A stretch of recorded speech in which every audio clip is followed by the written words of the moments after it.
It's Wednesday, March 11th, 2026, and it's time to dive into the swamp. So don't forget to like and subscribe to the channel for daily updates you probably won't find in the mainstream. Every article is linked below in the description, and if the video is too long for you, the highlight clips will begin dropping on this channel tomorrow morning at 9 a.m. Eastern. So let's start right here with U.S. Central Command from about 11 hours ago as of this recording.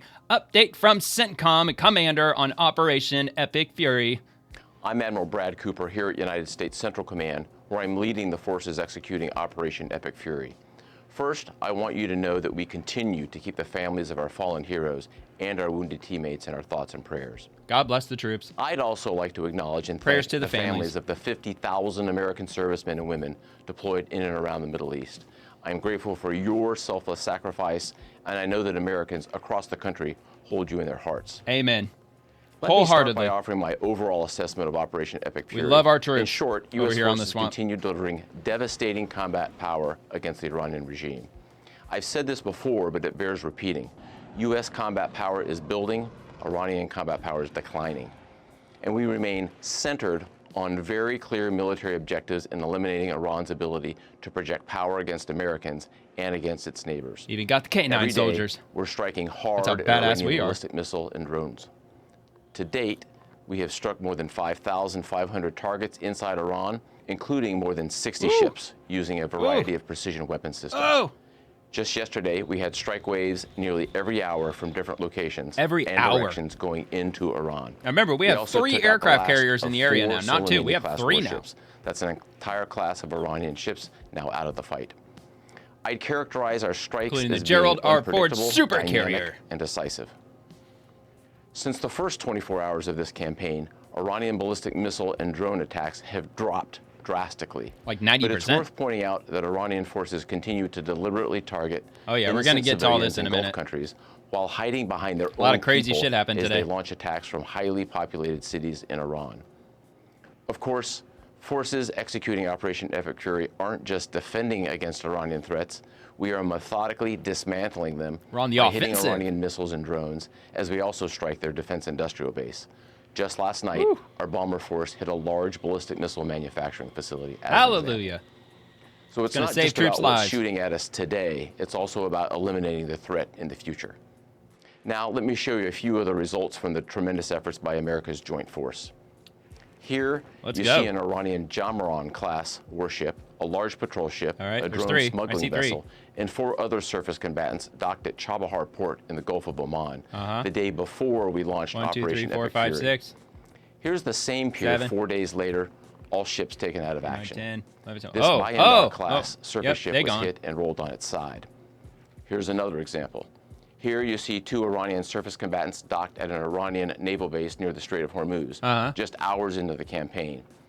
And here's what they look like 3 days later, engulfed in flames after we struck them with a precision weapon. For years, the Iranian regime has threatened commercial shipping and U.S. forces in international waters. Our mission is to end their ability to project power and harass shipping in the Strait of Hormuz. From the air, we've achieved a concentration of air power with back-to-back waves of advanced fighters, creating constant pressure on the enemy every single day. Our dominance despite all is that, not they still hit a ship effort. today. It's a testament to the strength of our ironclad alliances. We continue to coordinate closely and effectively with Israel in this very large operation, and we are also coordinating and serving side by side with all of our partners in the Middle East. We're on a path to eliminating Iran's ability to threaten Americans and our friends. They all mad at Iran now. Achieving this through a combination of lethality, precision, and rapid innovation. Let me highlight a few examples, at least the ones that aren't classified, of how we are achieving lethal effects in entirely new ways. First, our warfighters are leveraging a variety of advanced AI tools. These systems help us sift through vast amounts of data in seconds, so our leaders can cut through the noise and make smarter decisions faster than the enemy can react. Humans will always make final decisions on what to shoot and what not to shoot. It's wonder where all that tax money was going. But advanced AI tools can turn processes that used to take hours and sometimes even days into seconds. I continue to be impressed with all the branches of the U.S. military. The entire team is performing superbly. Strike operations from our joint force continue, as I've said. I assess that we are clearly exercising air superiority over vast swaths of Iran. We have the most integrated air defense umbrella in the Middle East, and our defensive operations from the Army, Navy, Air Force, Marine Corps, and Space Force teams and the Space Force, are performing magnificently. A note about the Space Force. Our space superiority has been a critical enabler to this fight. Unseen by the world, the Space Force is doing two things. First, they're degrading Iranian capability, and second, they're helping to protect American forces. And I'll have to leave it right there. All told, despite this incredible progress, make no mistake, we remain highly vigilant. And I just could not be prouder of our Operation Epic Fury team, and I know the American people share that same pride. To all our warriors out there, please keep up the great work, and Godspeed. Thanks so much. Hell yeah. Fast and decisive Operation Epic Fury. It continues, and things ramped up today for sure. So this is from U.S. Central Command yet again, and it's a quick article. Civilians warned to avoid ports used by Iranian forces out of Tampa, Florida, because that's where Central Command is headquartered. On March 11th, CENTCOM is issuing a warning to civilians that the Iranian regime is using civilian ports along the Strait of Hormuz to conduct military operations that threaten international shipping. This dangerous action risks the lives of innocent people. Civilian ports used for military purposes lose protected status and become legitimate military targets under international law.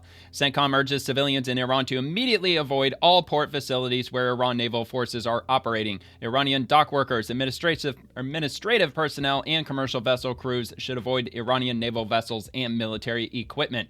Iranian naval forces have positioned military vessels and equipment within civilian ports serving commercial maritime traffic. Although the U.S. military also cannot guarantee civilian safety in or near facilities used by the Iranian regime for military purposes, American forces will continue taking every feasible precaution to minimize harm to civilians.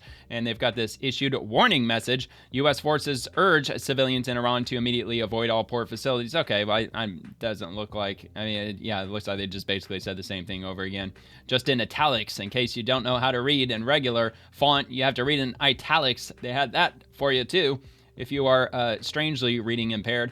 Okay, U.S. Central Command. So we've got some footage. U.S. forces are degrading the Iranian regime's ability to project power at sea and harass international shipping.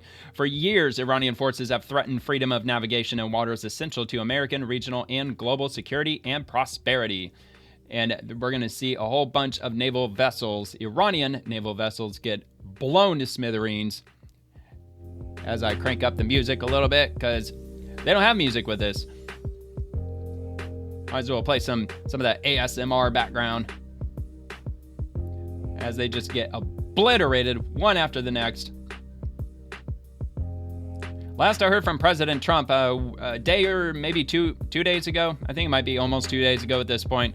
Last time that I heard him give an update, I believe that we were up to 52 vessels so far. Iranian naval vessels that we've blown up. And we are just taking them out, and I am repeating the video. My bad. All right, we got another one. U.S. forces eliminated multiple Iranian naval vessels March 10th, including 16 mine layers near the Strait of Hormuz. That is fantastic news, because we definitely don't want mines out in the Strait of Hormuz. That could be devastating.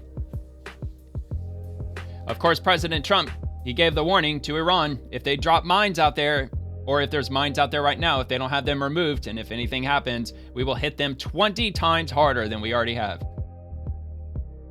And President Trump, he's not known to flinch. So usually what he says goes, one way or another. I wouldn't want to either get on his bad side or double cross him or doubt his strength and resolve. So there you go. That's the latest with those. And we'll go ahead and move on to the next topic. Open source intel. This is about 6 hours ago. Wild footage. Video captures the moment an Iranian Shahed 136 suicide drone hits an oil storage facility at the port of Salalah in Oman. Let's have a look at this.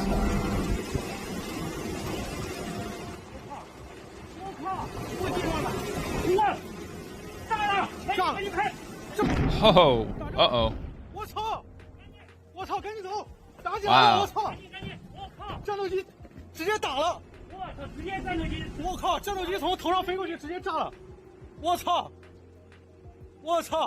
Look, I'm no expert on Asian dialect. I'm gonna assume that they're maybe Chinese, but honestly, I don't know.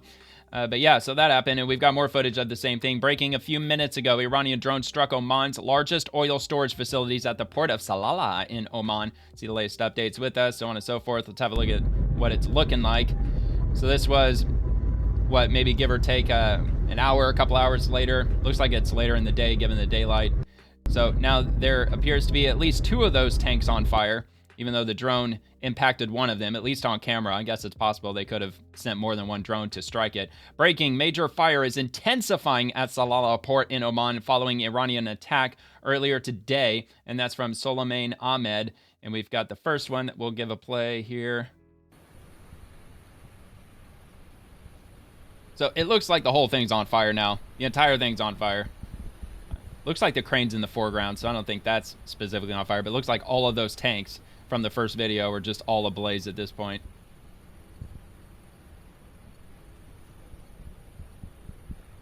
All right, let's play the next one. See what else we got. Salalah, март 26-го года. Дрон прилетел по нефтехранилищу. Just crazy, man, crazy. I don't know why they would have bombed Oman, but they did.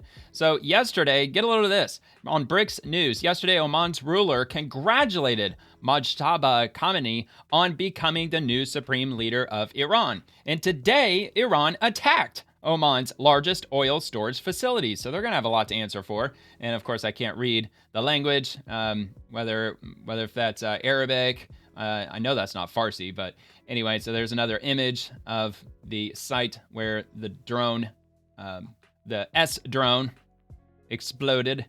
And we have this also, same from BRICS News, just in, Iran strikes a Thai ship attempting to pass through the Strait of Hormuz. And there you go, it's the Mayuri Nari, and it's out of Bangkok, and it struck today. One of the Iranian missiles, I believe they said. So it looks like it tore a hole open. At least that's what I'm seeing. I mean, I see flames there, and I see what appears to maybe be a propeller. Either that or it's just damage from the ship. So yeah, so the ship was struck. Yeah, okay, no, yeah, this is just a big hole that was torn wide open. It also looks, just the way I'm looking at it, it appears that it may have been in the rear of the ship. Was it? Yeah, see, it looks like it might have been like in that area. Let me see. Yeah, right about there. Although I could be wrong. I could see some smoke coming out of the back there. So, yeah, so that happened. And, of course, the U.S. and Israeli forces have been very specific with Iran. Don't be bombing civilian vessels or else you're going to have hell to pay. So I can only assume that hell is about to be delivered to Iran, even above and beyond what they've already been dealing with. Because look at this. This is in the Strait of Hormuz right now. Just, there's a fire, look, appears to be, I don't know, firefighter vessels. There's another ship over here that's on fire. Of course, the whole site over in Oman, that's on fire. There's a whole bunch of shit over here that's on fire too. So it's a pandemonium, man. It's just absolutely just popping off over in the Strait of Hormuz today. And we got this from Republicans against Trump. Iranian military spokesperson, quote, not a single liter of oil will pass through the Strait of Hormuz for the benefit of the U.S., Israel, or their partners. You should prepare for $200 per barrel. I don't know about all that, but let's take a look at this. Of course, we got the subtitles. به نفع آمریکا و صهیونیست‌ها و شرکای آنها از تنگه هرمز عبور کند و هر شناوری که شناور و یا محموله نفتی آن برای آمریکا و رژیم صهیونیستی و شرکای متخاصم I'm telling you what, man, Trump's going to knock out their electrical infrastructure. I have a feeling that's happening as long as they keep putting all this out on the news. پشت کشورهای همسایه ایران اسلامی و مسلمان منطقه غرب آسیا و بلکه جهان منقضی شده است. ترفند پنهان شدن ارتش بزدل شما در اماکن عمومی و زیرساخت‌های hiding? Dude, we're all over the skies. What are you talking about? We're all over your ass. Y'all are the cowards hiding in hospitals and schools. و پایگاه‌هایتان یکی پس از دیگری در آتشی که شعله‌ور کردید می‌سوزد و دوباره خواهد سوخت. خون رهبر شهیدمان و قائد عظیم الشأن امت اسلامی را خط بطلانی بر هر گونه انفعال می‌دانیم. سیاست ضربه متقابل از سوی ما پایان یافته و سیاست ضربه پشت ضربه را تا تنبیه و پشیمانی کامل. Well, yeah, we noticed that you're hitting a lot of civilian targets, but when are you gonna, I don't know, like start aiming for the military? and quit trying to kill innocent civilians. The Zionist regime. Say it loud. Uh-oh, we made mistakes. در آبهای منطقه اشاره کردید. یک بار هم که کمی جلو آمدید با قدرت موشکی ایران عقب نشینی کردید. از روز اول تجاوز شما Iran's missile power dropped by 90% according to the US military. شما کوچکتر از آن است که روی آن حساب می‌کنید. شما باید بدانید که نخواهید توانست قیمت نفت و انرژی را با تنفس مصنوعی پایین بیاورید. Oh, but we are lowering the price of oil thanks to our 300 million barrels of our strategic petroleum reserves that Trump is about to open up. امنیت در منطقه است که منشأ ناامنی شما هستید. Okay, well that went by actually kind of quick. 2 minutes went by a little faster than I expected it to be. Okay, so this is from Brady. This should be the first and last incident. If Iran repeats this again, there must be serious consequences. And what he's talking about is from out of NDTV, who reported on this. Breaking, Iran confirms hitting India-bound merchant ship in Hormuz earlier today. I believe that was the vessel that I already showed pictures of. Iran has confirmed that it targeted and struck the India-bound merchant ship Mayuri Nari, which is a Thai-flagged vessel. Iran fired at this India-bound ship in the Strait of Hormuz earlier today. Dramatic pictures of the ship on fire, bruised and battered after an So I wonder if India's going to retaliate now. Smashed into the ship. Even though I don't think it's an Indian ship, it's just bound for India. The Strait of Hormuz. The ship had originated from Dubai. India-bound ship, and they're pissed off. India when Iran attacked it in the Strait of Hormuz. No, in all seriousness, I hope everybody on that ship's okay, man. It's all full of smoke. God forbid it freaking sinks, man. That'd be a disaster. Continue to be missing. It was on its way to Alang in Gujarat from Dubai. Or if they got some of President Trump's government insurance.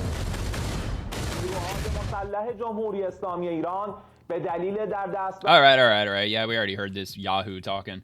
Okay, so move on to the next topic. Looks like, okay, yeah, we already did that one. All right, from Rapid Response 47 from the President, I'm pleased to report that earlier today, the IEA, who is the International Energy Agency, agreed to coordinate the release of a record 400 million barrels of oil from various national petroleum reserves, which will substantially reduce the oil prices as we end this threat to America. So let's hear this from the President. I'm pleased to report that earlier today, the International Energy Agency, and I believe he's in Ohio, if I'm not mistaken, a record 400 million barrels of oil from various national petroleum reserves around the world, which will substantially reduce the oil prices as we end this threat to America and this threat to the world. We don't want to leave early, do we? We got to finish the job, right? Finish what they started, not what we started. They started this shit back in 1979. We're finishing it. It's about damn time. South Korea has only 9 days of oil left. Who runs out next? This is a bit ominous. Now, again, this is on the X platform. You got to take everything with a grain of salt. This isn't coming from any mainstream news source. Not that they're even reliable these days.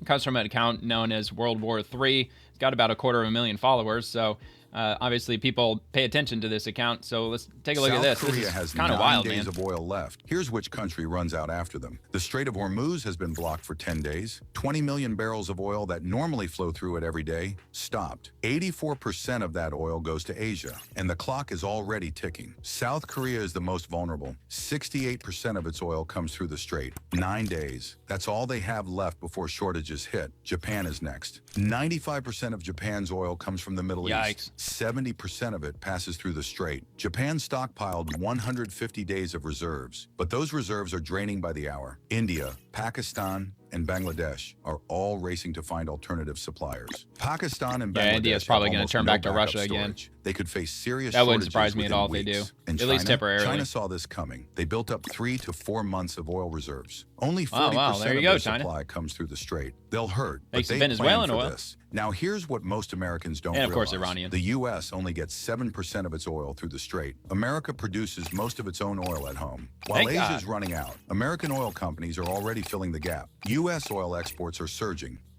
Florida. Yep, that's where I'm at. I'm in Florida. And pretty ominous, man. Especially from the perspective of Asia.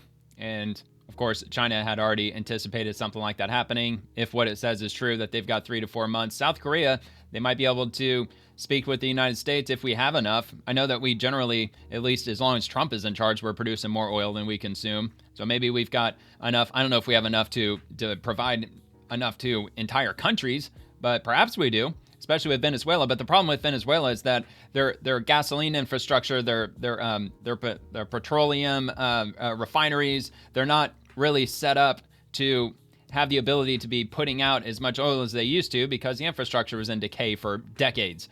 So it's going to take quite a bit of time for them to build that back up. However, they've opened the tap. They are pumping out lots of oil right now. I just don't think that they're going to have enough to supply entire nations worth. But anyway, that's happening. From another one for BRICS News, just in, IRGC commander says Iran is ready to use 100 meter per second underwater missiles, claiming only Russia and Iran have them. مختلف موشک زیرآبی داریم. حواسشون جمع باشه. تنها کشوری که در دنیا موشک زیرآبی دارد دو تا کشور بیشتر نیستند. یکی کشور What the hell are you waiting for, dude? موشک یعنی روسیه، بعدم ما هستیم. اصلا اون موشک قدرت شلیک از زیردریایی که به نه زیردریایی، اصلا ما وضعیت خاصی رو داریم. موشک‌های زیرآبی که Yeah, but we already destroyed their submarines though, didn't we? امریکایی‌ها طی 15 سال 20 میلیارد دلار هزینه کردن که به این سرعت در زیر آب دست پیدا کنن، نتونستن. ولی روس‌ها دست پیدا کردن. شوروی‌ها دست پیدا کردن. ما مجهز به اون موشک هستیم. Well, of course, if what he's saying is even remotely true, I'm sure that we've probably already destroyed their capability of even being able to deliver those in the first place. Plus, he's just talking to the Iranian people, talking to the IRGC, trying to keep their morale up, claiming that they have these insane weapons, even though they're not using them for some weird reason. Okay, U.S. Central Command, just since the first 24 hours of Operation Epic Fury, Iranian ballistic missile and drone attacks have dropped drastically. This was released earlier today. Crank up that ASMR. Wow, holy shit. Still driving. You know, I guess you got to admire their courage because they got to know that they're on a shmooishmide mission, driving that truck filled with ballistic missiles. Of course we know. And another one gone. Just one after the next, after the next. At least according to CENTCOM, I think President Trump also echoed this yesterday, that we've hit over 5,000 targets so far. So let's take a look at this one.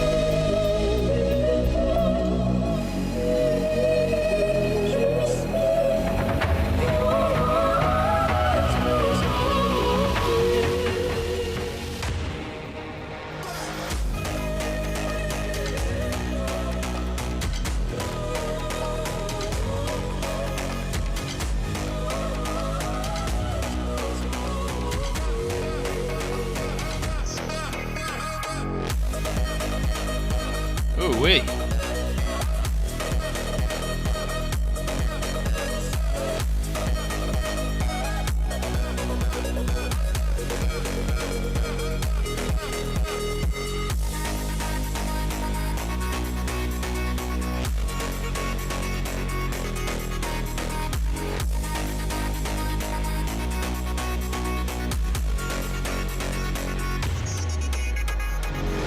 Boom.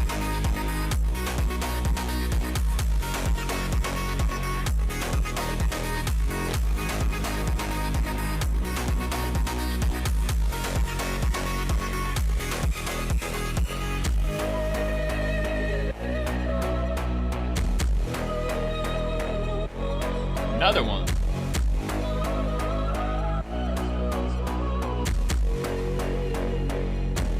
Yep, taking them out one by one by one by one. Still ramping things up. That wouldn't have been my soundtrack of choice, even though I am a big fan of EDM. That's not something I probably would have gone with something more heavy metal.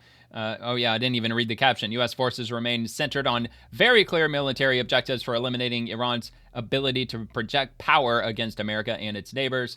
And from RKM, just in, U.S. and Israel just dropped a bomb similar to a nuclear bomb on the largest military city in Quds city of Iran. Israel dropped a short-range tactical nuclear weapons to end the war. I don't even know if this is true again. The grain of salt. So I did ask Grok, and just to see if the footage is actually legit, if it's real.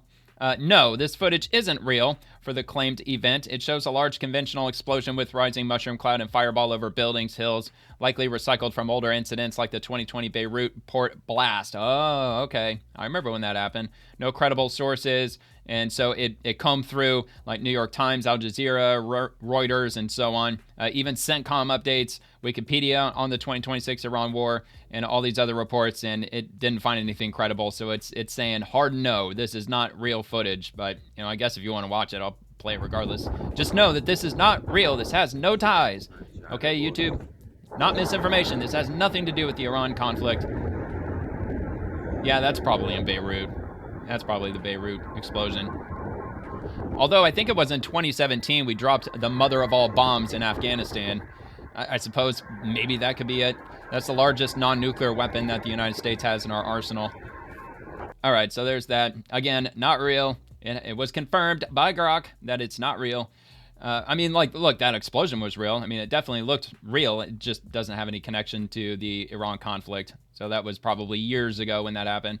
All right, Dr. Eli David breaking the main data center of Bank Sepah, Iran's largest bank, was attacked tonight. The bank pays the salaries to all regime forces. What? I mean, Trump wasn't kidding, man. He said they're going to start going after their infrastructure. He's hitting them at the bank now, taking away their finances. So yeah, man, central banking headquarters for the military, for the IRGC. So I guess now they're not going to be getting their paychecks for the foreseeable future. And Trump did say, he said he doesn't want to, but if push comes to shove, and if he has to, then we may start considering taking out parts of their electrical grid. Okay, Arya Yadagahar. Several banks in the region, including Citi in Dubai and HSBC and Qatar, are evacuating after Iran's warnings that it will target banks after Israel and the U.S. bombed a Sepah bank in Tehran, killing several bank employees. Well, that's not good. I mean, you never want to hear about civilians getting taken out.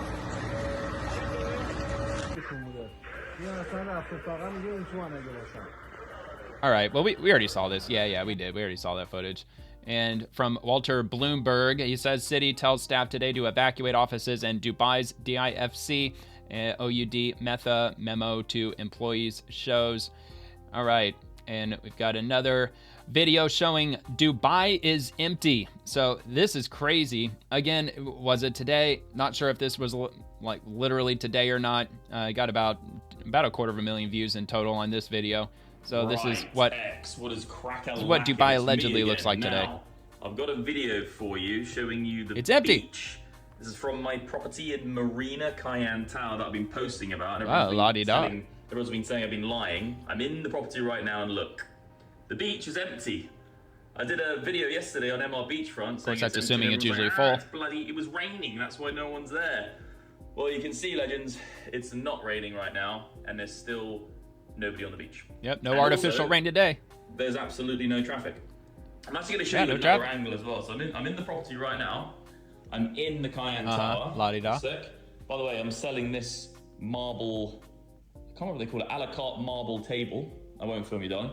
So that's for sale as well. Yeah, no thanks. I get my tables at yard sales. For sale. This bloody massive one. Yep, don't look at that. That's a nice Why are you showing it? Of me.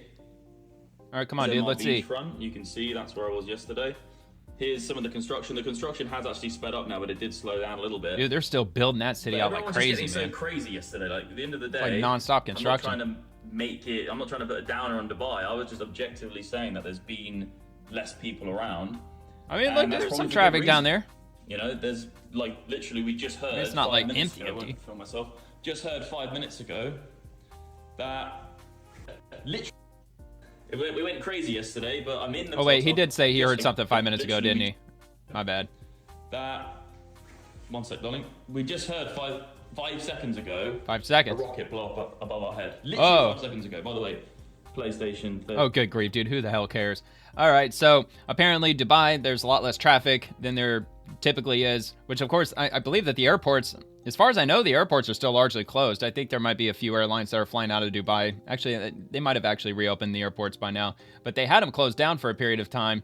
And I would just assume, just because, look, Americans alone, they've been given the advisory, like a strong advisory. I think that's like a level 4 advisory that We should not be traveling to anywhere in the Middle East right now, just for our safety. They've already evacuated something like 25 or 30,000 Americans, or maybe it's up to 40,000 now. I just read the number yesterday. It's in the tens of thousands of Americans that have left the Middle East because it's extremely strongly advised to do so. And from open source intel, radio exchange between an Israeli and U.S. fighter pilot. And an Israeli pilot speaks to the American pilot speaks back to him. So let's hear this. Mobile 97. Go for 97. It is a great honor for us to fight with you. You're doing a great job. Thank you very much. Likewise, gentlemen. Please be safe out there. Strike hard. See ya. Oh, well, how nice of them. They're being courteous to one another, fighting side by side, the U.S. and Israel. U.S. Central Command, an IRGC leader, has claimed that a U.S. F-15 was shot down today south of Tehran. Lie. No U.S. fighter aircraft has been shot down by Iran. U.S. forces continue to exercise air superiority over vast swaths of Iran. Truth. That's your fact check of the day from U.S. Central Command. From ABC News, breaking, the FBI has warned police departments in California that Iran wants to retaliate for American attacks by launching offensive drones against the West Coast, according to an alert reviewed by ABC News. And you can read more right here, and read more we shall. See what else that they have on this topic. And the headline is, FBI warns Iran aspired to attack California with drones in retaliation for war. Alert. Highly doubt a drone like that is going to get anywhere near the West Coast. I don't even know if Iran even has any remote capability of flying a drone over the Pacific Ocean. I mean, we're talking, I mean, even just to get to the Pacific Ocean is thousands of miles away from Iran. So I don't see this being remotely feasible. But yet, the FBI, according to ABC News, has warned police departments in California in recent days that Iran could retaliate for American attacks by launching drones at the West Coast, according to an alert reviewed by ABC. Quote, we recently acquired information that as of early February 2026, Iran allegedly aspired to conduct a surprise attack using unmanned aerial vehicles from an unidentified vessel off the coast of the United States homeland, specifically against unspecified targets in California, in the event that the U.S. conducted strikes against Iran, according to the alert distributed at the end of February. We have no additional information on the timing, method, target, or perpetrators of this alleged attack. Maybe possibly a submarine, maybe. Maybe they surface a submarine and then they put a drone on the top of the submarine and they send it off from there.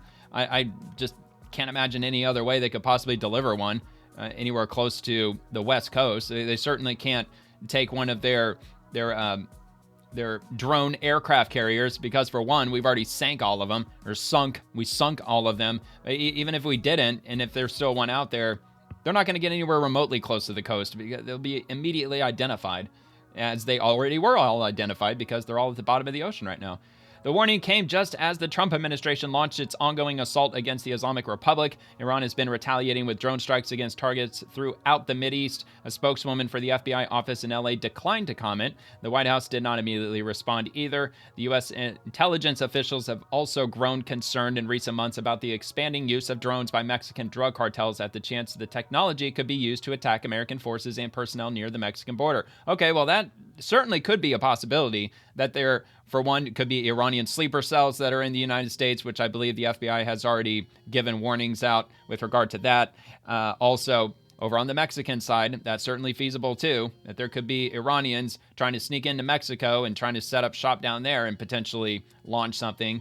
Although it doesn't appear that they were that specific, although they did note, forces and personnel near the Mexican border, so that's certainly a possibility. An uncorroborated report suggested that unidentified Mexican cartel leaders had authorized attacks against UAS drones carrying explosives against U.S. law enforcement and U.S. military personnel along the U.S.-Mexico border, according to a September 2025 bulletin reviewed by ABC. This type of attack against U.S. personnel or interests inside the United States would be unprecedented, but exemplifies a plausible scenario, although cartels typically avoid actions that would result in unwanted attention or responses from U.S. authorities. Yeah, dude, if they do that, I mean, talk about having hell to pay. California Governor Gavin Newsom's office told ABC News the governor's Office of Emergency Services is actively working with state, local, and federal security officials to protect our communities. And the LA Sheriff's Department said that in light of current global events, it is maintaining an elevated level of readiness out of an abundance of caution and in recognition of current religious observances. The department has continued to increase patrols around places of worship, cultural institutions, and other prominent locations throughout the county, the department said in a statement. We have proactively reviewed our deployment plans, enhanced coordination with our patrol stations, and ensured that additional resources are available should they be needed. ABC News contributor John Cohen, former head of intelligence for the Department of Homeland Security, said he is concerned about the possibility of drone warfare coming from both the Pacific and Mexico.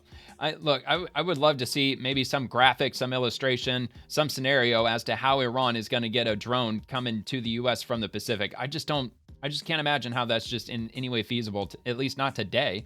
We know Iran has an extensive presence in Mexico. Okay, well, all right, well, there you go, Mexico. Maybe they would fly the drone out of Mexico out into the Pacific and maybe horseshoe its way into California. I mean, maybe that's certainly one feasible way that they could potentially make that happen, even though Border Patrol, U.S. government, the feds, they're all on heightened alert at this point. I'm sure they're on especially heightened alert down on the Mexican border just for this specific reason. Iran has an extensive presence in Mexico, and they have the drones, and now they have the incentive to conduct attacks. The FBI is smart for putting this warning out so that state and locals can be better able to prepare and respond to these types of threats. Information like this is critically important for law enforcement. While the FBI's warning did not specify how or when vessels carrying attack drones could get close enough to the U.S. mainland, intelligence officials have long been concerned about equipment being pre-positioned, either on land or on ships at sea, in the event Israel or the U.S. struck Iran. Highly doubt that's happening. I know the ocean's a great big place. It is pretty hard to be able to pick up anything on satellite, especially if it's sitting there stationary for a period of time. I just don't see that happening. Just my own personal opinion. Maybe I'm completely wrong. Maybe I'm just flat out ignorant when it comes to this, which in many ways I am. Although, if they do have a large presence in Mexico, then yeah, I'm sure, like I said, the federal government, even our military, I'm sure we have some military presence stationed around the U.S.-Mexico border prepared for just such an event. If that were to occur, let's just hope and pray it doesn't. From Douglas McGregor, the war in Iran is not ending anytime soon. So I came across this. It had a pretty good amount of viewership, and I just figured, why not get his opinion on it? I don't think that we're having the effect that he's describing. He's still describing, for all intents and purposes, the numbers of weapons, the numbers of aircraft that are being flown. These retired colonel, by the way. Statistics really aren't terribly meaningful. You know, it's sort of in the same category as, well, we killed defense and the foreign supreme policy leader. And there was an expectation everywhere that killing the supreme leader would lead to some sort of statewide collapse that we could then exploit to compel policy analyst, former advisor to the Secretary of Defense. That didn't happen. None of the efforts to assassinate the top people have made much difference. On the contrary, we've discovered what we knew before we started, if you had any sense or any experience, and that is that replacements show up. Oh yeah, well, of course. Come into I would assume they've known that. And they exercise authority. I just think that at this point, they probably have replacements for those replacements and replacements for those replacements. Everybody that everything is just fine, and this won't last much longer. I think the point we need to make is that no, everything is not just fine. The UAE just shut down the largest oil refinery in the world, with no prospect of reopening anytime soon. You have a similar set of circumstances in Qatar. In other words, whatever you say, one of Oman's facilities was just bombed today. You have to look at the facts on the ground. Are the Iranians continuing to launch theater ballistic missiles? Yes. Are they continuing? Even though they're down 90% in Israel and around the Gulf region? I mean, they're still hitting stuff. We they hit at least 2 things today. Eastern Iran, where you have more underground missile cities, none of which have been touched, because frankly, Eastern Iran is out of range for the most part of our. That's not what we've been hearing from Central Command and from Secretary Hegseth and maybe President Trump also, that we have been hitting these underground facilities, these missile storage facilities. I've definitely heard that, and I've played it here on this show. I can't give you the exact time when I played it, but I know over the last few days, probably even last week too, that they've been talking about that specifically, that they're sending the B-2 stealth bombers just for that specific reason. They're dropping 2,000-pound bombs on these facilities that are underground, that are weapon storage facilities. Weapon systems. So this is not ending anytime soon. Are we soon. Getting all of them? Probably not. I certainly understand why President Trump said that, because he wants to reassure the markets. But eventually the markets are going to figure this out. Yeah, I mean, I don't know. Hey, look, he's got his opinion. I mean, he's got some validity to it because he is a retired colonel, so I'm sure he knows what he's talking about in some way or another, which is why it's imperative that we get the Strait of Hormuz opened up as soon as possible, and that's why President Trump is stating that quite possibly the U.S. Navy will be escorting vessels out of the Strait of Hormuz to try to keep the flow of oil going, and that would allow the UAE to reopen their facilities and Qatar as well. And if I'm not mistaken, there was already one instance of a U.S. naval vessel that already escorted a shipping vessel out of the Strait of Hormuz, which either happened today or yesterday. Okay, UK report breaking U.S. Senator Richard Blumenthal after leaving an intelligence briefing. Quote, in my 15 years in the Senate, I have never left a briefing this angry. We are heading down a path towards sending U.S. troops to Iran as ground forces. Typical Democrats. See, this is why that everybody's so standoffish with including Democrats in conversations like this, because they go behind closed doors in some top secret intelligence briefing, and once it's concluded, he can't run out of there fast enough to run straight to the cameras and tell them exactly everything he heard back there. We're going to start sending troops into Iran, haven't you heard? So let's give this a listen on C-SPAN. I emerged from this briefing as dissatisfied and angry, frankly, as I have from any past. And I mean, we can't even trust what he's saying anyway. My 15 years, I mean, for all we know, they didn't say a word about sending troops out there. Left with more what happens when you cry wolf too many times, Democrats. Especially about the cost of the war. My questions have been unanswered, and I will demand answers because the American people deserve to know. And of course, we conveniently can't confirm that. I guess Mister, I'm still wearing the Ukraine pin. Concerned about the threat to American lives of potentially deploying our sons and daughters on the ground in Iran. We seem to be on a path toward deploying American troops on the ground. Oh, do you hear that? He said we seem to be on a path. So in other words, possibly, could be, maybe, you know, even if there's a 1% chance, like if they had some military analysts back there running the numbers, the data, the statistics show right now, given the direction that we're going, right now there's about a 1.7% chance that we may be putting boots on the ground in the foreseeable future. And he comes out and says, well, it looks like we're probably going to be sending boots or put boots on the ground out in Iran. In Iran, to accomplish any of the potential objectives here. And there is also, as disturbingly as anything else, the specter of active Russian aid to Iran, putting in danger American lives. Well, that's only going to go so far, dude. They're fighting Russia Ukraine. Seems to be aiding our enemy, actively and intensively, with intelligence and perhaps with other means. And China. Yeah, but hasn't Russia been doing that all along? Haven't they been allies with Iran, like, literally this entire time? And there were reports out there that Russia was giving intelligence to Iran with regard to our positions. I don't know if they're sharing satellite data or whatever they are, but supposedly Russia's been sharing some intelligence information with Iran with regard to our positions. And Trump, a reporter actually asked Trump that directly, and Trump said, well, whatever information they're giving them, it's not very good because we keep blowing them to hell. China also may be assisting Iran. So the American people deserve to know much more than this administration has told them about the cost of the war, the danger to our sons and daughters in uniform, and dude, I think that's obvious. It's a further conflict. Escalation and widening of this war, a war of choice made by this president, not chosen by the American people, with potentially huge consequences to American lives. A war of choice. There was an interview that Hillary Clinton gave, I want to say it was in 2016, where she said if she becomes president, we're going to virtually immediately just start going after Iran militarily. I know that interview's out there somewhere. I played it on this show a week or so ago.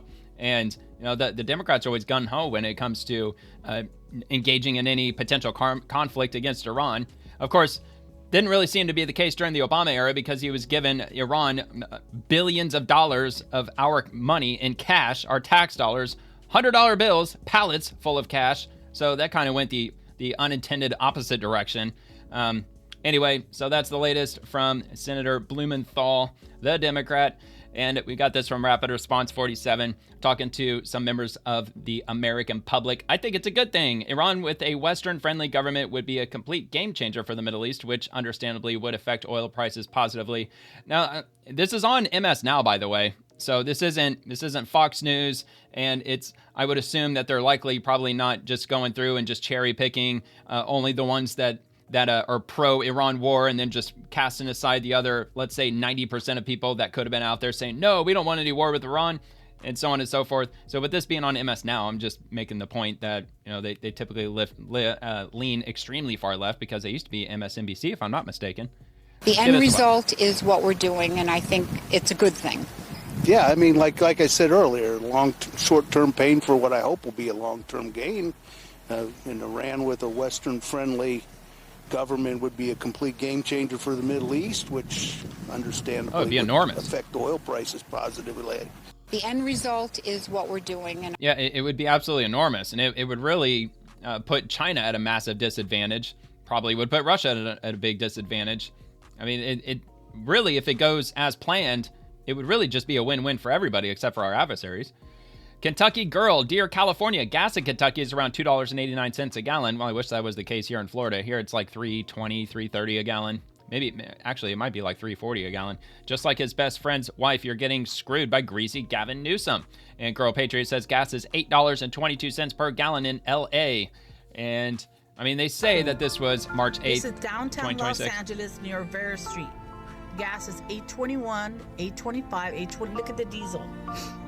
This is March 8, 2026. Well, you gotta thank those gas taxes from Governor Newsom. Los Angeles, California, downtown LA. It is $7.22. Just drive an EV, bro. These are the gas prices. Just drive electric. Just don't drive gas anymore. Just drive electric if you live in California. California.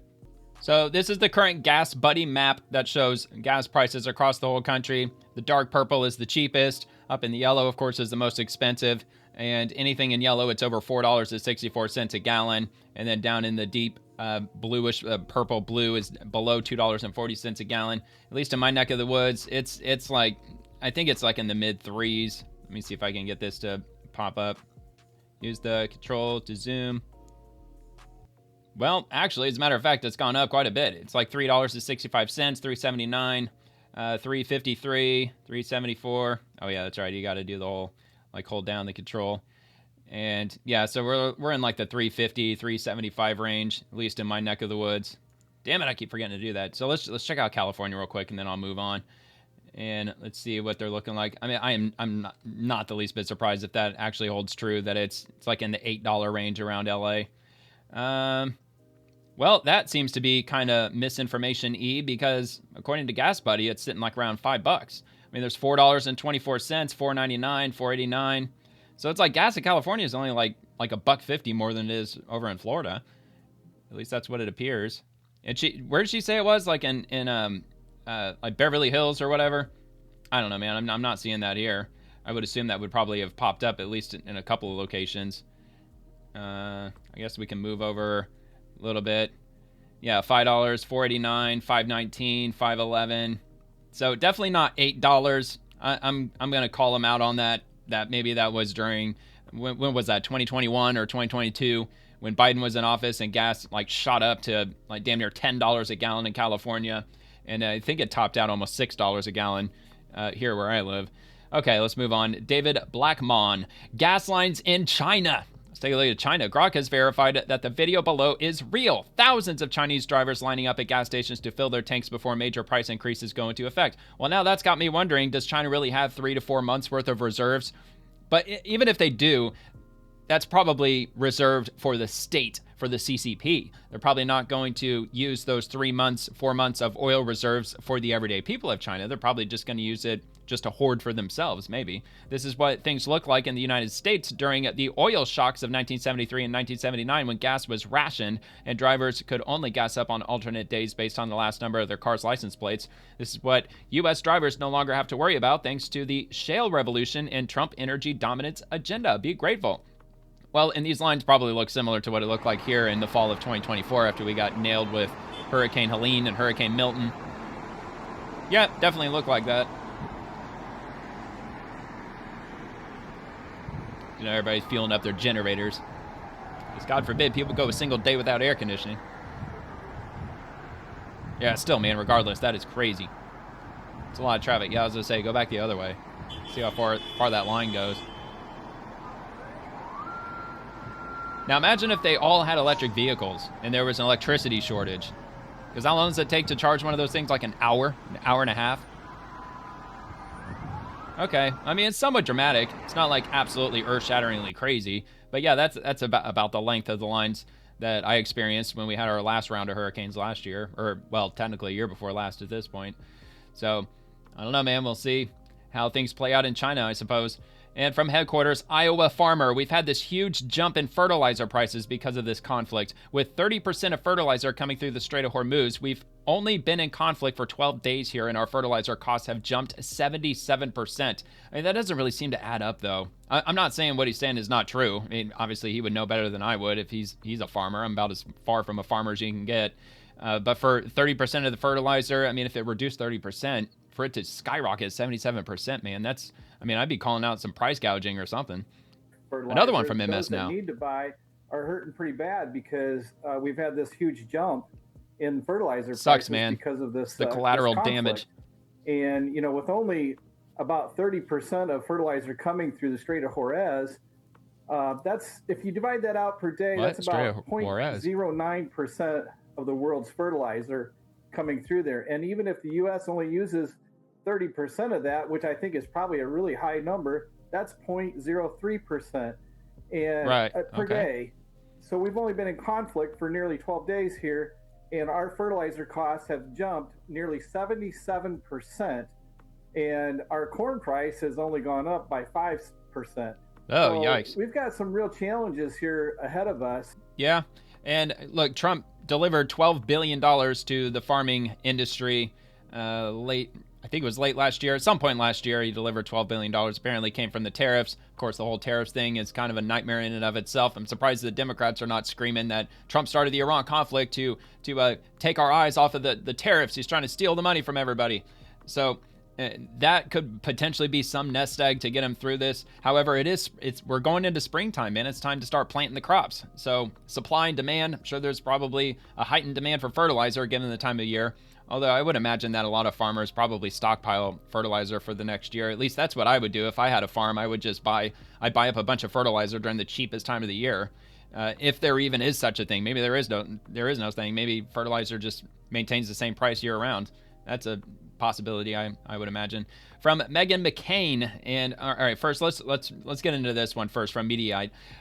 Pete Hegseth's Defense Department blew $22 million on steak and lobster in a single month, a watchdog claims. So we've got a community notes for context. The readers added some context, important context. Members of the United States military have been served surf and turf for decades, usually during or shortly after a deployment. This happens even in extended training situations, such as the National Training Center rotations in Fort Irwin, California. So this is nothing new. This is on military.com. This is the source that they're citing from, surf and turf before the storm. And then they have a whole article where they go to explain it. And apparently in this article, they explain that this has been a thing in the military going on for years and years, maybe even generations, when they're talking decades. And this being from Mediaite.com. Pete Hegseth's Defense Department blew $22 million on steak, and let's see, millions on lobster and ribeye steak as part of a wild September 2025 end-of-year spree.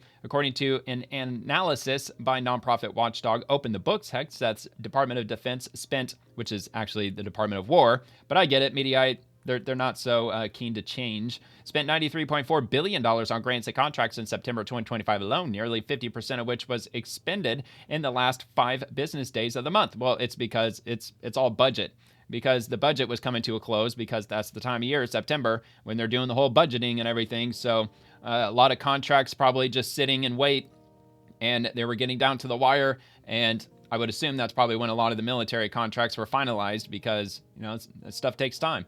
Open the Books, run by the American Transparency Charity, founded in 2011, collects and publishes government spending data, including expenditures down to the lobster tail. Per the analysis by Open the Books in September, the Pentagon spent $2 million on Alaskan king crab, $6.9 million on lobster tail, $15.1 million on ribeye steak, and $1 million on salmon. Dessert included 272 orders of donuts for $139,224 and ice cream machines for $124,000. You see how misleading that is, where they say that, well, they only made like 272 orders of donuts. I think just some everyday person reading that would assume like, what, they bought 272 dozen orders of donuts and it cost that much. I mean, how many donuts come in an order? I mean, how many hundreds of thousands of donuts come in an order? Because I'm sure it's a very high quantity.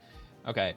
And I've got a couple of more posts with regard to this. Meghan McCain, so she responded to this and said, my understanding is that this food was for the men and women in our armed forces. And as far as I'm concerned, they can have caviar and champagne every day, given they are putting their literal lives on the line for our protection. And Congresswoman Jasmine Crockett, of course, she chimes in, while they were busy cutting SNAP and healthcare for working families, PetExpress spent $2 million on king crab, nearly $7 million on lobster tails, and nearly $100,000 on a grand piano in the month of September. This is where your taxpayer dollars are going. Isn't this supposed to be the administration that's targeting waste, fraud, and abuse? Make it make sense. And from headquarters, new Pentagon budget reports show PetExpress spent $93 billion in 1 month, making it the highest monthly expense since 2008. This budget report included spending $2 million on Alaskan king crab. And we got this from Dom Luker.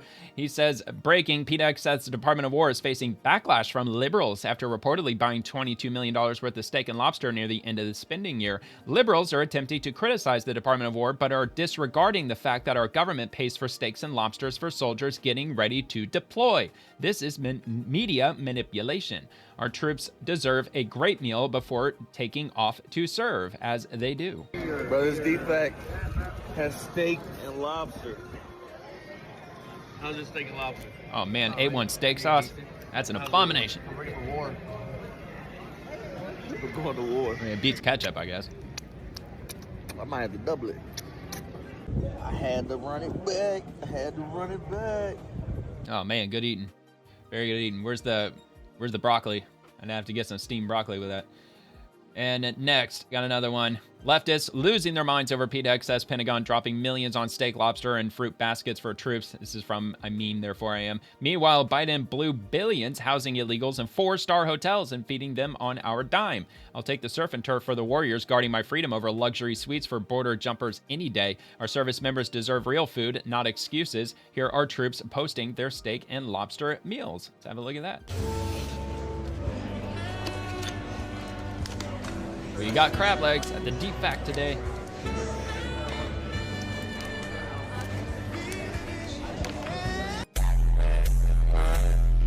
Steak and day. We finna go to war.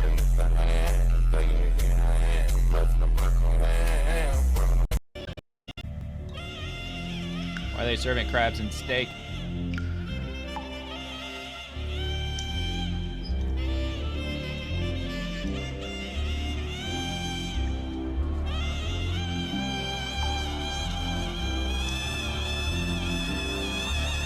Music sounds very familiar. I know I've heard that in a movie somewhere. Can't quite peg it, but all right, so that's it. That's all I got for that segment. Of course, the left is freaking out because they have to find something to freak out about on a daily basis.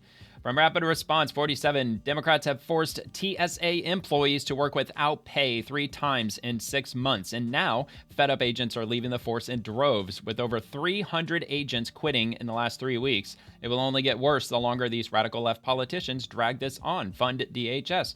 Yeah, and a lot of these people, once they're gone, I think they're gone. And they're not really giving anybody any real incentive to join TSA, because if you join TSA, you're just going to be used as a political pawn by the Democrats. They're going to shut down the government. You're not going to get paid.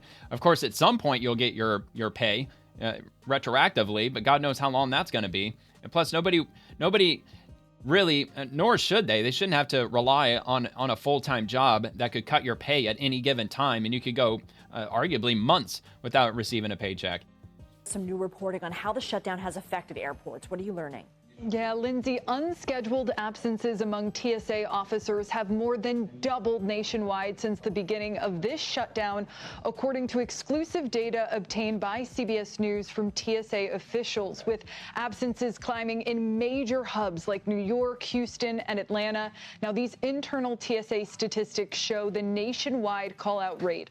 Unscheduled absences by frontline officers has climbed to an average of more than 6% during the shutdown, compared with roughly 2% before DHS funding lapsed. They going to call it the Democrats, you think? Nearly 9% nationwide on February 23rd. At some airports, the staffing shortages have been even more severe. For instance, at Houston's Hobby Airport, 53% of officers called out on March 8th, leaving more than half of the scheduled workforce absent. And across the shutdown, several major airports have averaged double-digit absence rates. JFK in New York, Atlanta. I wonder if they have any ability to hire anybody on contract. The agency is also tracking operational. Of course, I wouldn't want that to happen. God knows how much that would cost taxpayers. TSA officials say staffing shortages actually threaten security checkpoint operations. Houston recorded 44, New Orleans 35, Atlanta 32 during the shutdown, and nationwide the highest single day total reached 87 hotspots just 2 days ago. Managers have had to consolidate checkpoints, reduce screening lanes, and all of this contributing to longer security lines. So TSA says more than 300 workers have left. They've said, I've had it. So could we see more disruptions? Does this have any end soon? Yeah, Lindsay, internal data shows TSA has lost 305 employees just between February 14th and March 9th. Oh, it's going to climb. It's going to keep going up. It's going to take months, if not years, to replace. Like after recruitment happens, training a new TSA officer typically like I said, nobody's jumping at the chance to join TSA after all this nonsense. Thanks to the Democrats. Behind the scenes, DHS officials are warning that the longer this shutdown lasts, the greater the risk that more TSA officers quit, worsening staff shortages, turning this short-term crisis. There's no doubt a lot of them are looking for other work. And all of this really points to an uphill battle for recruiting and retaining workers for one of the federal government's most visible frontline security jobs. Former TSA Administrator John Pistrol told CBS News that after the 2018-2019 shutdown, TSA lost nearly 1,100 of its officers who resigned because they had to have income and they weren't being paid. And that's really the fear here, that the number will tick up after workers start to miss more and more paychecks. Yeah, it sucks. It really sucks. And DHS, Department of Homeland Security, and TSA, back during the last government shutdown, they offered, well, there were people in line that kept offering them gift cards and gifting them things for not being able to get paid for a prolonged period of time. And the Department of Homeland Security, they posted something with regard to that, saying that they cannot accept cash, and they cannot accept Visa gift cards or things of that nature. But they did provide a link where you could donate, and then they would disperse that among the TSA employees. And they also gave a list of specific things that you are allowed to donate or provide TSA as a gift if you're going through security checkpoints. So I'll be on the lookout for that to see if they post anything about that again. I suppose maybe it just depends on how many people are trying to give them gifts for doing the hard work without getting paid in the meantime. And this is from TSA. Enough is enough. And they're responding to Homeland Security. The DHS shutdown falls squarely on the shoulders of Democrats. Their recklessness has caused hundreds of thousands of hardworking DHS employees to go without a paycheck. Now Americans are facing hours-long security lines at airports. Enough is enough. And it's not just TSA. It's the Secret Service. It's the U.S. Coast Guard. The Coast Guard are not getting paid. And FEMA is another one. So we just learned that 300 employees, or 305, have left TSA, but that's just TSA. What about the other agencies? What about cybersecurity? I'm sure that a lot of them are probably considering leaving as well. Well, what is the White House's message to the American people that are struggling because they're not getting that paycheck? It's take away the politics. What do you have to say to those people? Dude, you can't take away the politics. It's all about the politics. That's what the Democrats are making this whole thing a political issue. They're making all of these employees, 100,000 employees, political pawns. The only thing that you could really do, either as an outsider watching or if you work in the Department of Homeland Security, is just contact your local Democrat if you got a Democrat representing you. President Especially Trump in the Senate. wants the Department of Homeland Security. He wants TSA. He wants FEMA. He wants the brave men and women of our United States Coast Guard to receive their paychecks. And he wants that this simple. That department ain't to political. be fully funded and fully reopened. Give them their paychecks. And so They're to working. any American out there who is struggling without a paycheck, we know there's more than 100,000 of you across the country. To any American out there who is showing up to an airport and facing incredibly long wait times and lines, call your Democrat member of Congress and tell them to fund the Department of Homeland Security. Specifically senators, because this did already pass in the House. And it's completely ridiculous that the American people are suffering as a result of these partisan games that are being played by Democrats. I said on Capitol non-political. Hill. Thank you. Well, it is a political issue, and yeah, that's really, as an American citizen or even somebody who's an employee that works in DHS, that's what you do. That's what you have to do. You got to contact the Democrats. And look, if you don't have a Democrat representing you, like I don't have a Democrat senator representing me, I guess you could just contact Chuck Schumer because he's the leader of the Democrats in the Senate. Contact his office. All right, Caroline Levitt, 171 million travelers face airport delays as Democrats' DHS shutdown hits TSA staffing. And this is going to be found on Fox News. Exclusive House Majority Leader Steve Scalise, Republican from Louisiana, is hammering Democrats over the partial government shutdown as its effects begin to hit millions of travelers at airports across the country. This is expected to be one of the busiest spring travel seasons on record. Over 171 million travelers are estimated to fly in the coming weeks, and they expect the agencies responsible for keeping them safe to be fully operational, as Scalise told Fox.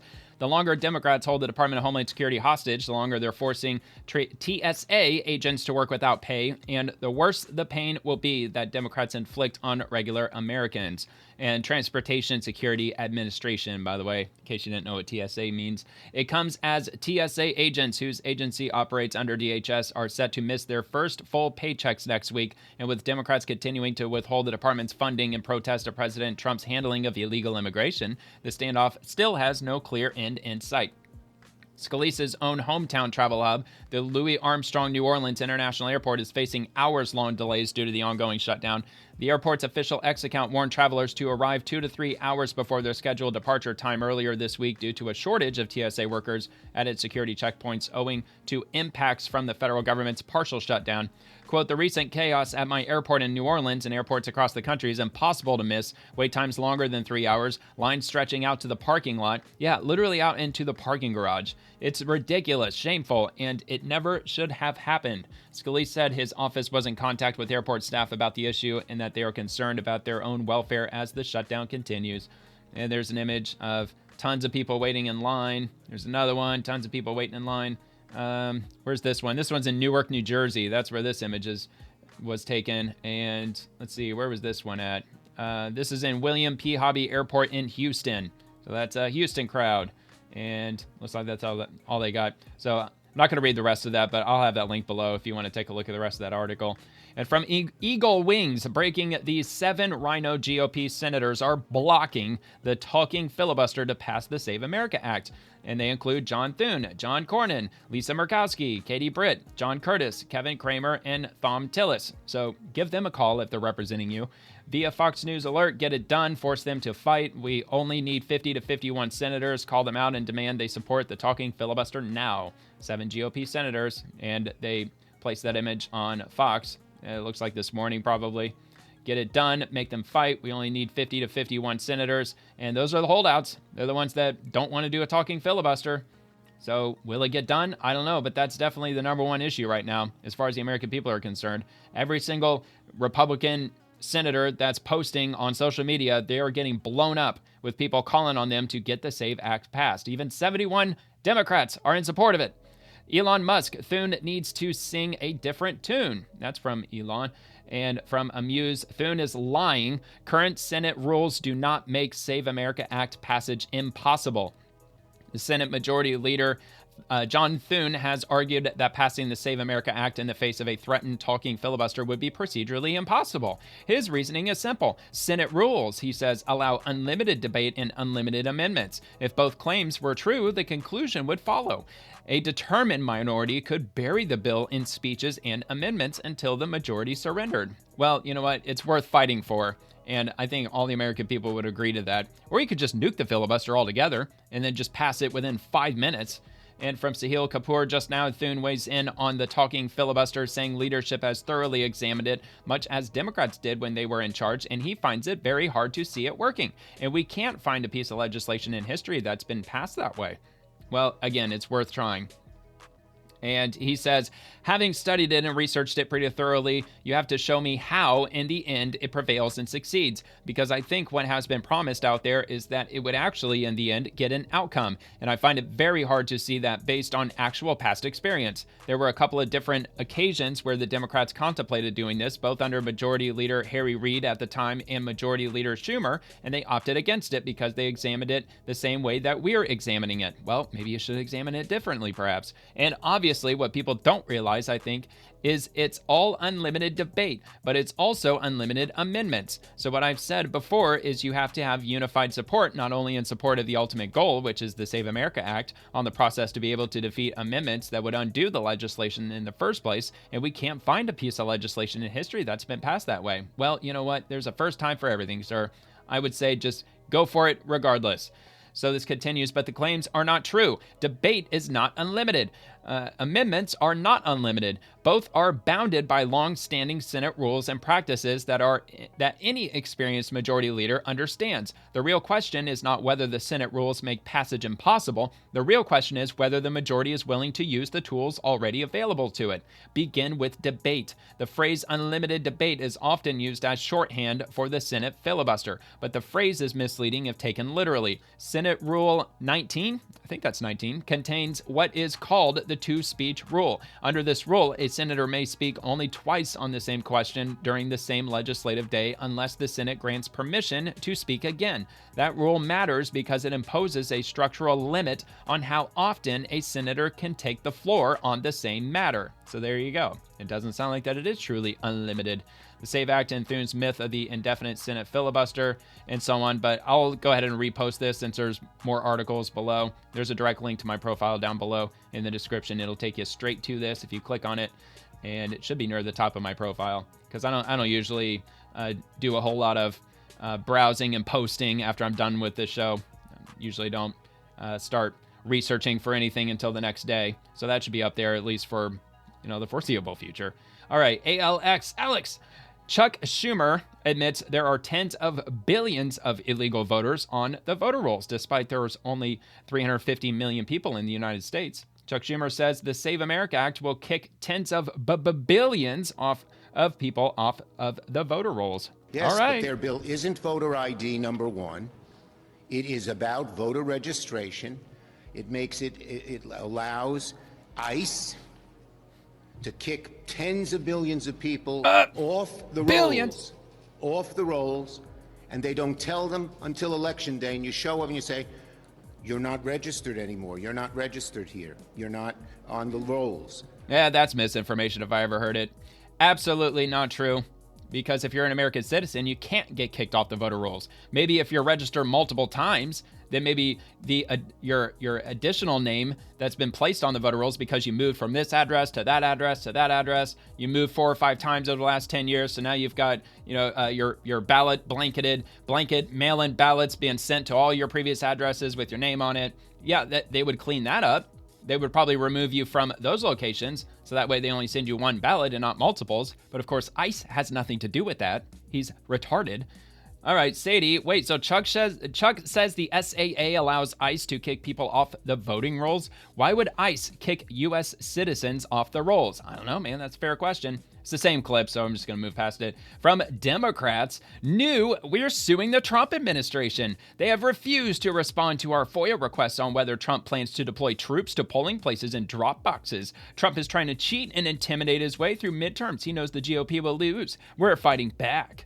All right, well, good luck with that. I'm not sure if you're going to get very far with it. Don't let illegals vote, and no quote-unquote troops, as you put it, would be necessary. And of course, there's that flashback that I think I've already played twice on this channel of Chuck Schumer back in 1996 calling for voter ID and that everybody has a social security card, everybody needs one. And I think he even made a mention of birth certificates too. And LOL, the lies here are so transparent, I don't know why you bothered to post. We know you can't be trusted with power ever again. Cope and seethe. I hope he sends the Marines to keep an eye on you, worthless, cheating. Okay, little too hot for YouTube there. Intimidate who exactly? The illegal aliens? I thought they didn't vote in our elections. Law enforcement doesn't intimidate law-abiding citizens. No, they don't. They certainly don't. All you do is lie, so this case will be tossed out. Yep, that is true. All right, so, okay. Starting to get a little spicy, so let's move on to the next. Senator Dick Durbin. Today is the 1-year anniversary of the Trump administration gutting the Department of Education. I joined Mazie Hirano to let our students and teachers know that we will always fight for you, even if President Trump abandons you. And hallelujah, Democrats established the Department of Education as a method of disseminating communism indoctrination to our children. If you graduated after the Department of Education was established, you know. Because it is, man. Public education, it is communism style. You learn what they tell you to learn. You go to the bathroom when they let you go to the bathroom. You eat what they tell you to eat. You have to stand in line everywhere you go. All right, so Davey, maybe you weren't aware of this. Partial White House reasoning, 13-year-old math scores are the lowest in 21 years. 13-year-old reading scores are the lowest in more than 30 years. And low-performing students falling farther behind. Yeah, it's almost perfect timing. Right when the Department of Education was implemented, was that like 1979? Our performance standards started going down and down and down and down. And it's gotten so bad that certain educators allegedly are just giving students passing grades, if not A's, because the better the scores are, the better that the school or the district is performing, the more money they get from the federal government. So you see how it's a lose-lose situation. The students lose the worst out of it. Senator, you represent Illinois, and Chicago public schools per pupil spending is at record highs, yet a tragic majority of students cannot read or do math at grade level. I wish you were fighting for students, but instead you are fighting to trap them in failing classrooms. Just to appease your union donors. Returning educational power directly to families actually gives families a fighting chance to finally escape the greedy cartel you are protecting. And also a quick comment on New York City. They spend $51,000 per student in New York City for the public education system. It's 40% of the entire city's budget. 40%. And what was their budget up to? It's like $130 billion a year that the city of New York has for their budget. They've got a chunk for the NYPD and the firefighters, a little chunk here, a little chunk there, and then this massive chunk of the pie is just for education. $51,000. That is crazy, man. Isn't that more than the average American makes per year? Especially if you take away the top 1% of earners, and if you leave the remaining 99% of Americans who work full-time. The average is like what, like 40 grand or 45,000 a year or something like that per working American. And students, they get more than that in just education funding from New York City, and probably doesn't even include federal funding. All right, so speaking of which, Secretary Linda McMahon, who is the Secretary of Education, protecting women's sports is non-negotiable. After we found SJSU in violation of Title IX, they refused to negotiate a resolution. SJSU, which I think is San Jose, right? It's like San Jose State University. Yeah, it is. In San Jose State University, you have 10 days to cease your discriminatory practices. And from the U.S. Department of Education Office for Civil Rights, dated today, March 11th, 2026, to Dr. Cynthia T.N.D. Matson, who is the president of San Jose State University. And it's referencing OCR case number. It's got a long case number, San Jose State University Notice of Impasse. As you know, the U.S. Department of Education Office for Civil Rights, OCR, has issued a letter of findings of non-compliance with Title IX of the Education Amendments in 1972 in the above-referenced investigation on January 28th of this year. This letter was accompanied by a proposed voluntary resolution agreement that specifies actions to remedy current and past discrimination and prevent future similar violative conduct. On February 3rd, the San Jose State University, hereinafter the recipient, acknowledged receipt of the letter of findings of proposed resolution agreement. On February 4th, the next day, OCR encouraged the recipient to negotiate a resolution agreement and requested the recipient respond to the proposed resolution agreement by the close of business on March 6th.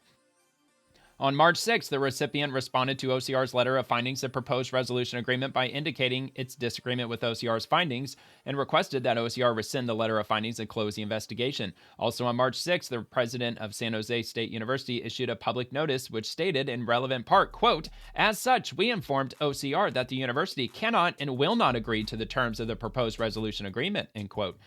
Based on this recipient's proactive refusal to voluntarily negotiate resolution of OCR's concerns, OCR has determined that a voluntary agreement will not be reached and we are at an impasse. OCR will issue a letter of impending enforcement action in 10 calendar days if a resolution agreement is not reached within that 10-day period. Enforcement action may include the initiation of an administrative process set forth, and it gives the numbers for all the legal code, to suspend, terminate, or refuse to grant or to continue federal funding or other means authorized by law, including referral to the Department of Justice. This letter does not constitute final agency action. I'm assuming this is in regards to men and women's sports. That would be my first initial guess. But it could also just be racial discrimination also. They might be engaging in that, just like Ivy League schools were, insisting that Asian students must score higher on their SATs than everybody else, otherwise that they're not going to be admitted or something like that. And Harvard's excuse, and maybe I'm reading it wrong, but my own personal opinion, I believe Harvard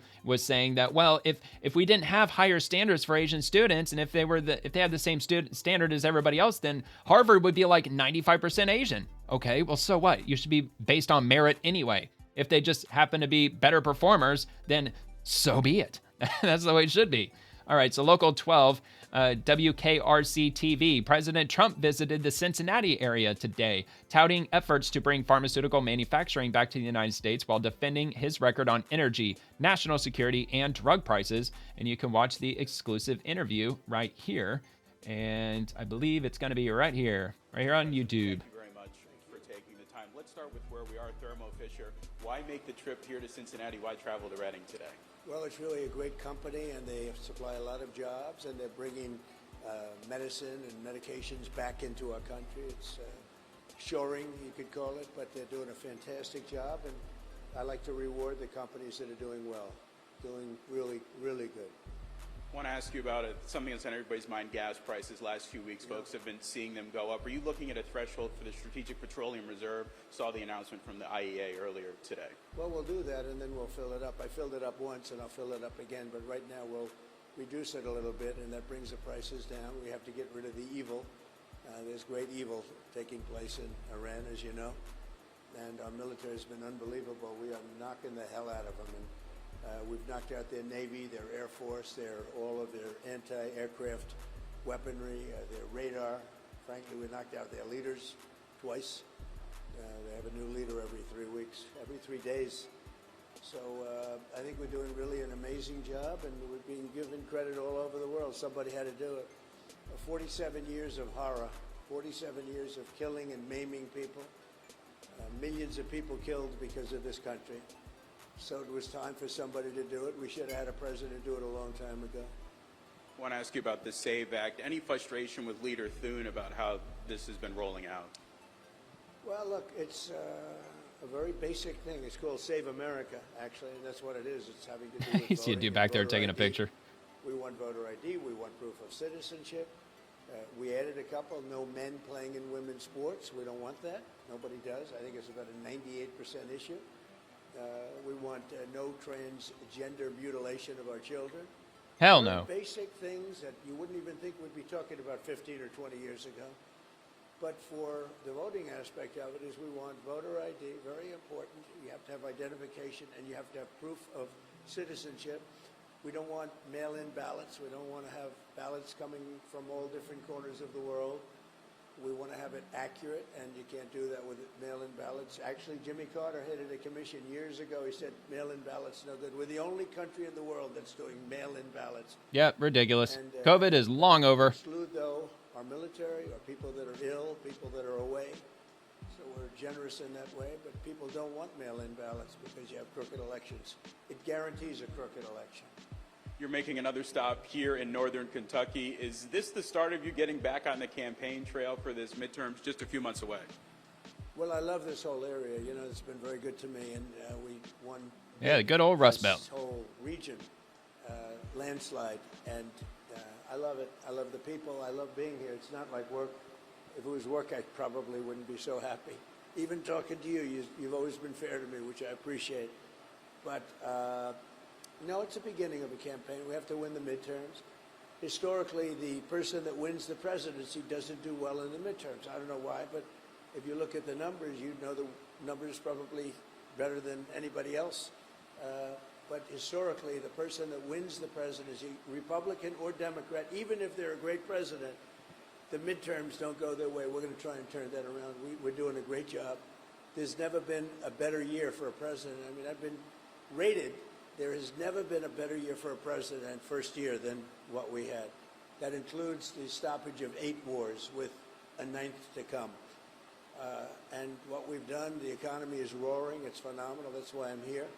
This is an excursion, a little excursion, and I think it's only that. And in that little time, that short period of time, we've taken care of business. We took care of a country that was very dangerous, very bad, would have had a nuclear weapon if it weren't for me and the B-2 bombers and what we did not very long ago. They would have had a nuclear Brave weapon. men and women of our armed forces. Levels of problem that nobody has ever seen before. Got a crowd in Northern Kentucky. What's going to be your message talking Trump RX and lowering prices here today? What's going to be your message to them in Northern Kentucky? Well, the biggest thing is medicines. I mean, I brought it down. It's we went from the highest price in the entire world. We paid more than any other country. And now we're going to pay the lowest price in the entire world. About damn time. And that's never happened. We have medicine reduced by 70, 80, 90%.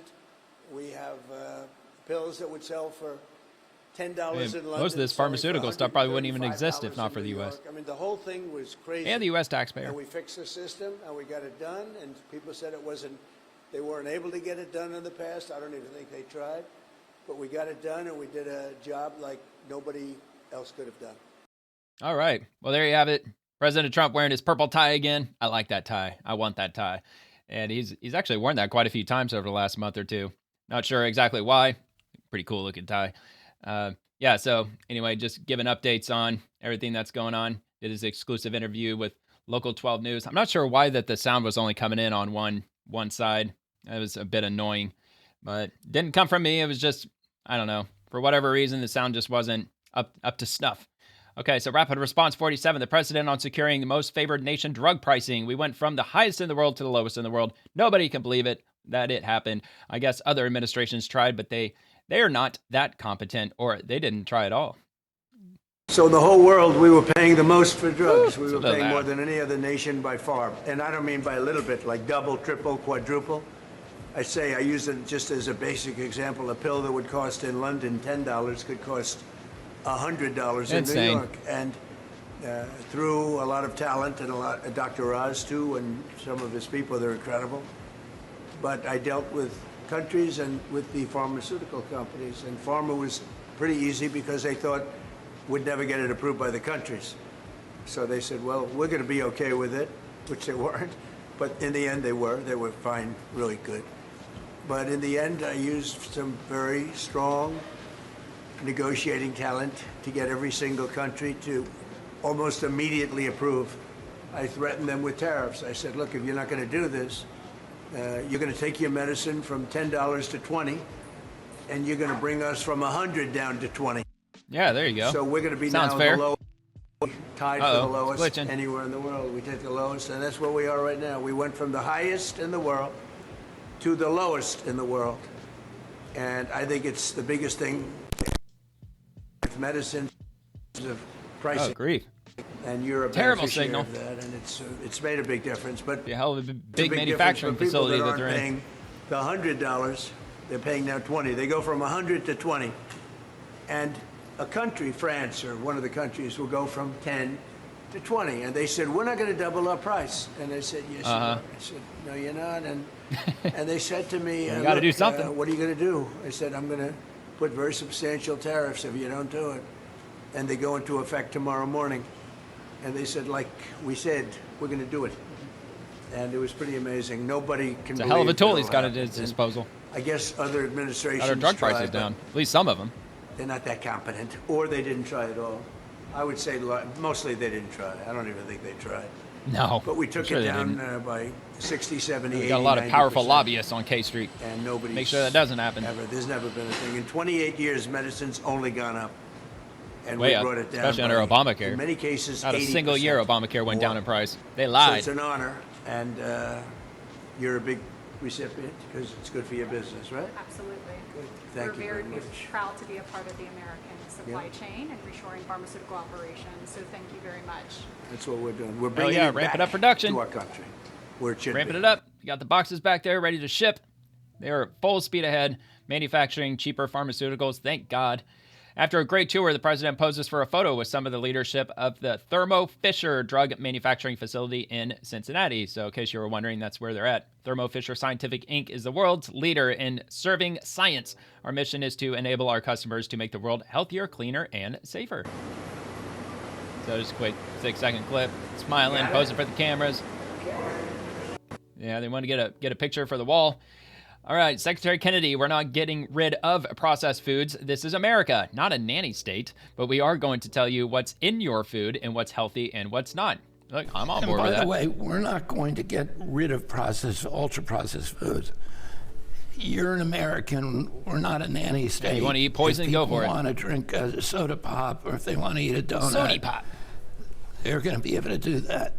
We're going to tell them exactly what the cost is of doing that, and we're going to tell them the foods that are healthy and the foods that are not. Get rid of all the artificial junk. But it's all going to be driven by petroleum-based choice. And the companies don't like it, but at this point, no, of course they don't. We have a president in power who is not concerned about their political power, and even the ones that gave him a lot of money of the people, not the shareholders, are I think surprised and discontent at the kind of regulatory reforms that we're doing right now. I just think it's absolutely wild that they took the food pyramid and they inverted it, and that's the legit healthier way to go about it. For many years, they had it in the opposite direction, like what we're supposed to load up on like grains and carbohydrates. Oh yeah, that's the healthy thing to do. That should be the bedrock of everybody's diet. No. All right, FBI Director Kash Patel. Another addition to the FBI's 10 most wanted fugitives list. I did the first one yesterday, where they added one. They're going to add 6 altogether. After taking a historic 6 of the top 10 off the board last year, we continue to replenish our list. Today, Trung Duc Lu, wanted in connection with the August 2014 torture, kidnapping, and murder of 2 Vietnamese brothers in Philadelphia, Pennsylvania, among other charges. He was last confirmed to be in Vietnam. The FBI is offering a reward up to $1 million for information leading directly to his arrest. Anyone with information can contact the FBI at 1-800-CALL-FBI or visit tips.fbi.gov. And here's an image of his flyer. Trung Duc Lu is wanted in connection with the August 2014 torture, kidnapping, and murder of 2 Vietnamese brothers in Philly. A third male was also tortured and kidnapped but managed to survive the attack. On July 10th of 2019, a federal arrest warrant was issued for Lu in the United States District Court, Eastern District of Pennsylvania, Philadelphia. After he was charged with conspiracy to commit kidnapping 3 counts, interstate travel in aid of racketeering, conspiracy to collect an extension of credit by extortionate means, collection of an extension of credit by extortionate means, and conspiracy to distribute marijuana and aiding and abetting. So there you have it. He's supposedly, allegedly in Vietnam, even though he really, God knows where he is. But if you happen to know where he's at, you can get $1 million from the FBI if you happen to know where they can find him, scoop him up. So that is 2 out of 6. So they released the first one yesterday. This is number 2. And for the next 4 days, FBI Director Kash Patel is going to show us the next one and the next one that they're going to add and replenish the top 10 FBI most wanted list, because they got it all the way down to 4 because they arrested all the others. And we will roll on down to Eric Doherty.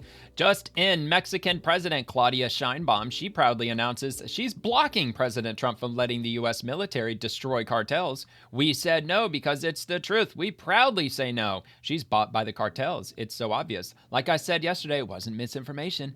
That's what she said when the cartels were running rampant after they took out that drug kingpin, the Mexican forces. Although I don't know if that was their military or if it was Mexican agents or the state police or whoever it was, the federales. Anyway, whoever it was, they took out the drug kingpin and all hell broke loose with the cartels, setting cars on fire, burning buildings, all 9 yards. That was like, the weekend before last, or maybe 3 weekends ago at this point. I don't know, man. The time is absolutely flying. So she came out and said that, well, we're not going to actually go after the people who were setting the cars on fire and just causing mayhem all over the place. We're just going to leave it up to the courts because there's a judicial system we have to follow. In other words, I mean, she basically said, in my opinion, that they weren't going to do a damn thing about it. They're just going to let them just run roughshod all over the place. So here she is again talking about the drug cartels. Qué bueno que el presidente Trump dice públicamente que cuando nos ha propuesto que entre el ejército de Estados Unidos a México hemos dicho que no. Porque es la verdad, hemos dicho que no. Y orgullosamente seguimos diciendo que no. Okay, well, Eric Doherty took that a bit out of context. I mean, she was talking with regard to sending the U.S. military into Mexico. Look, I'm not 100% on board with it, although if they were to invite the U.S. military into Mexico to take out some cartels, I wouldn't be opposed to that at all. I mean, that's something that should have been cleaned up decades ago. However, are you sending the Mexican military after them? Are you sending the agents, the federalists? Are you sending all of your law enforcement after them? I highly doubt it, because she wasn't willing to go after them when they were burning freaking cities down a couple of weeks ago. And to finish it off, we have Nancy Grace Roman Space Telescope. Allow us to reintroduce ourselves. The Nancy Grace Roman Space Telescope is NASA's next space observatory, set to launch as early as fall 2026. I am excited as hell for this. Named after NASA's first chief astronomer, NASA Roman will have a field of view at least 100 times larger than NASA's Hubble Space Telescope. This field of view will help us better understand many cosmic mysteries, including dark matter and dark energy. It will revolutionize our understanding of the universe by revealing countless cosmic objects, from stars and planets to galaxies and black holes. The telescope will be heading 1 million miles away to Lagrange Point 2, along with fellow telescope NASA Webb. Yeah, because NASA's Webb Space Telescope is also at the Lagrange Point 2, 1 million miles away from the Earth, in a very, very cold part of space. And for good reason, because it needs to be as close to absolute zero temperature so it can focus on infrared objects way far out into space. I believe that NASA's Webb Space Telescope can look all the way to about 300 million years after the Big Bang. So it can see about as far as it can possibly see. So check out nasa.gov/Roman to stay up to date on the mission. And we've got a video to accompany this. What are dark matter and dark energy? How common are planetary arrangements like our own? And how many planets in our galaxy have the potential to harbor life? The Nancy Grace Roman Space Telescope will help answer these fundamental questions. Out of 600 Each billion image from its estimated wide planets. field instrument will have the depth and clarity of Hubble's best, but capture a sky area 100 times larger. The Roman Space Telescope will take the lead in exploring dark energy and dark matter. We only know they exist by their effects on observable matter, yet these two mysterious components make up 95% of the universe. Crazy. The Roman Space Telescope's powerful 2.4 meter mirror, an enormous field of view, will also help us in the search for planets beyond our solar system, Yeah, or that's what I'm talking about. To deepen its study of exoplanets, the Roman Space Telescope will house a beyond state-of-the-art coronagraph that will directly image and analyze Neptune-sized planets in orbits slightly larger than Earth's, a dramatic improvement over current capabilities. Sounds good to me. The Nancy Grace Roman Space Telescope will help us answer many of the biggest cosmic questions. Roman will be an indispensable part of space science during the next decade and beyond. I love it, man. It's a busy year. It's a busy year for NASA. A very busy year for space exploration. A lot of stuff going on. The Artemis 2 missions are about to launch. Or I think in about 3 weeks, 4 weeks. They're supposed to be launching, heading up to the moon for an 11-day mission. And of course, the Nancy Grace Roman Space Telescope is going to be launching this fall. So I'm definitely looking forward to that. It's going to hopefully return some stunning images if all goes well. So anyway, that'll do it for this episode. If you enjoyed the episode, please like the video and subscribe to the channel. And I'll be back tomorrow night as we explore the swamp Monday through Friday and everyone in it, the politicians, the bureaucrats, agencies, and the administration. I also post daily on X, which is where you can peek out the content for the next episode. And don't forget, video clips from tonight will begin dropping on the channel tomorrow at 9 a.m. Eastern. Thank you so much for watching. Always remember to stay positive. God bless the troops, and God bless America.